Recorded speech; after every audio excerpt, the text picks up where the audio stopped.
Tala falava, I le amatanga for le neva yaso, o tātou tala fou, mo le nei Aso Gafua. O se whaalawe lawe tau ta awale le aso toa na ina te anei, na tūla I mai le awale le mafa, na wheto ai ai se tasi o ta awale, mo le ta awale le minista o pisnisi ala manuia malipa, le awhionga ia whale mawaenga titi mai atafua. E whaisi te leo waenga le ta awale le tu aenga le pazo, na whaaleanga ina, le ana wheto ai ma le ta awale le minista. Pe afua atu ai, I atana salalawa I lunga upinga ta whailangi, I le aso na nafi. E le amanino mai le taimile nei po ai o ia ta awale e lua se, na mafua ai le whaalawe lawe.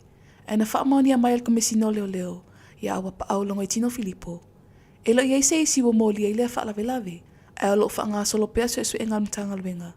Ma o lo whaamanu alia fo I le awhianga le minista. E ai fo I le tantonunga o tātou tala fou. O lo whaamanu alia fo I nisi na malanga atu le isi ta awale. Pe afua atu le whaalanga ino le tino lea ta awale. O nisi o atana salalawa I le social media le asto nai. O le vave leo na ve esel lai sene, po le number plate o ta awale. Ale minista. I nisi o tala. O le aso le nei amata whaamamalu ai se tasi o whinga fōlu mlewa ale le whaamamalo I whale olo.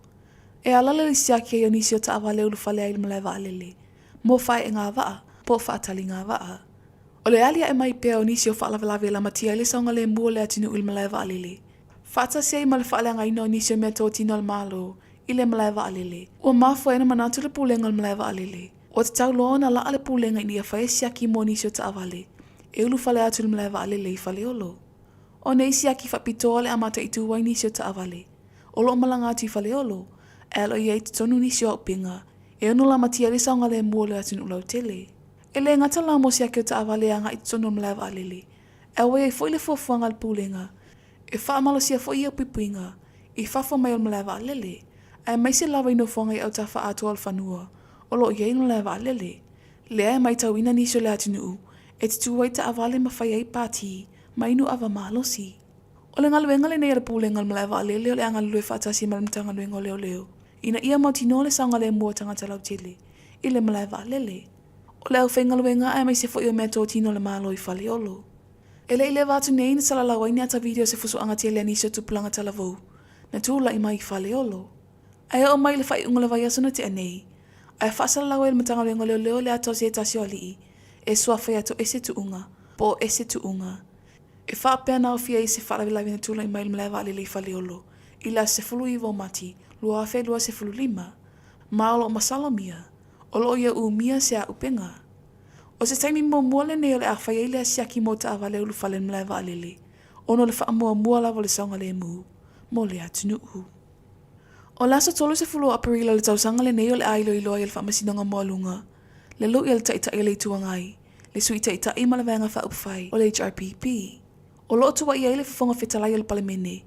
I le whaia le o lana pālota. E sa I le lua vai tolo le palemene. Ina ia pāsia le teu unga le whaawai. Mama whai eno te whaasolo mulini vai ngole tūla whono whaamasinonga whanua masuafa. O le tausanga lua awhi lua se fulu. O le whanatanga le palemene le aso lua se fulu ono Februari. Na sauno ai le whafonga whetalai. E te tauna whai a pēla na pālota. E ui se whina o ato le tuangai e le talawhia ngai le whaiola na pālota. E tūsai mai a inga le vaianga lima se fulu walu. O le tūla whono whaawai. O tu ina mai ai nei se poloa inga le tū mau mai le whaamasinonga. Ina ia tau fia I whaangasolongo teu teu ngol whaawai. Ilo na whaonga aina. Se ia mai ale leo na ilo le whaamasinonga. Lea mata upu. O lo ofi nau le sunga ia anai lupe matasila lima Arthur anai. O se tasia ta mali I o Samoa. Sa avea masui o le palemene New Zealand. E fi nau le le free visa. E whaafengo fia le whio inga le vao Samoa ma New Zealand. Pei tai whai lo le fina ngalo le taita I le tuanga I se sunga tu I le epa takta sa I le malilinga oi. E tu sai ma le solo te e nisi o tangata Samoa o kilani New Zealand. O se tasini o whaafitau le lo whaafenga taia na malo e mai le malo New Zealand. E talia le talo sanga le free visa. Mō tātou tangata nuu. E mai e pera o mai o soke. E soke o whapeni sira korosa o mai lo o malo. O whai o soke o whai e ngei.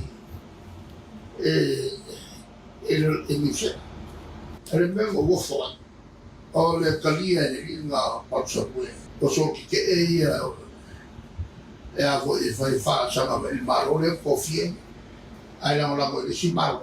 Le si vai la ia e whatu ke. Al mena o ke ia. Se me makanga kiri. Makanga kiri le o whape tafo. Whelawa ia. E le lo por nenga ngai whape ngā pai ko isi. Ige kia mai mai me ko. E whape ngā ko i malo o ia. Le ta ita i le tuangai, se sunga tu le epa takta sa ilele malilinga oi. I tala muli, i le whailoa inga la vanga tu stala mwhasala lau, ma le taita i whono le whaatua tua i le atua sa mua o tasi. Le a fionga la auli le watia Schmidt, na ia sauno ai. E le aise si la fio la vanga whaapawhai le fast, le mata upal tamaita i o Lisa Marie Schmidt, e whaapea lo o a fia tamaita i palimia. I le mali o se tasi tamaita i tu stala lau i loa, ia Caroline Caprod. Sauno la auli, e mamā le vanga whaapawhai le whaatua tua i le atua sa mua o tasi, ma le mata upua tūla i mai. E ui ina iei masalo, o whainga whaapolo kiki wa afu ai, lea mata upu. O tātou tala fou nā Aso Gafua, tō wha soifu.